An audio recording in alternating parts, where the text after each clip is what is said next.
ഏതായാലും ചെങ്കളെ നമ്മളെ വണ്ടി തട്ടെ വർക്ക്ഷോപ്പൊക്കെ കൊണ്ടുവന്ന് മൂപ്പര് വന്ന് കാര്യങ്ങൾ ചെറുതായിട്ട് ടയറൊക്കെ ആക്സിലൊക്കെ വെച്ചാണ്ട് ഇങ്ങോട്ട് കൊണ്ട് വന്നിണ്. ഇതാണ് നമ്മളെ വർക്ക്ഷോപ്പായിരുന്നു. പിന്നെ വേറെയാണ് ഹാൻഡലിൻ്റെ അവിടെ നിന്ന് വരുന്നതാണ്. അത് വേറെയാണ്. ബുഷ് പറഞ്ഞാൽ അതിൻ്റെ ഉള്ളിൽ ഇട്ട് കൊടുക്കണം എന്തെങ്കിലും. നമ്മളിപ്പോൾ ആക്സിൽ മാറ്റി അത് പൊട്ടിയാണ്.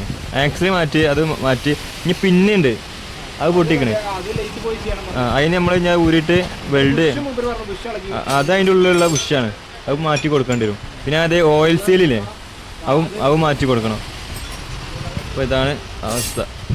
അപ്പോൾ ഇത് അയച്ച് ഊരിന് ശേഷം കൊണ്ടുപോയി വെൽഡ് ചെയ്തിട്ട് വേണം. അപ്പോൾ ഇവിടെ വേറെ പ്രശ്നം എന്താണെന്ന് വെച്ചാൽ ഇപ്പോൾ ഒരു മണി മുതൽ 4 മണി വരെ ഇവർ പിന്നെ ക്ലോസ് ആണ്.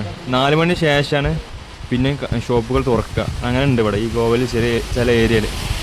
അപ്പോൾ ഇനി പിന്നെ വൈകുന്നേരം അത് കൊണ്ടുപോയി വെൽഡ് ചെയ്തതിന് ശേഷമാണ് പിന്നീട് അത് കൊണ്ടുവന്ന് നമ്മൾ ഫിറ്റ് ചെയ്യണം. വെൽഡ് ചെയ്ത് കൊണ്ടുവന്ന് ഫിറ്റ് ചെയ്യണം. അപ്പോൾ അതിൽ ചിലപ്പോൾ നാളെ ആവും.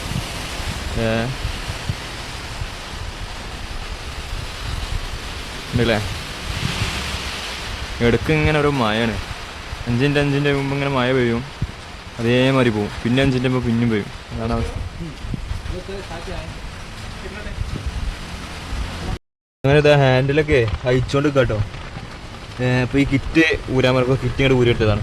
ഇതല്ലേ ഇവിടെയൊക്കെ നെട്ടും ബോൾട്ടൊക്കെ അയച്ചിന്. ഇത് ഊരിയെടുത്തിട്ട് പിന്നെ അടിക്കാൻ വേണ്ടിയിട്ട് കൊണ്ടുപോകണം.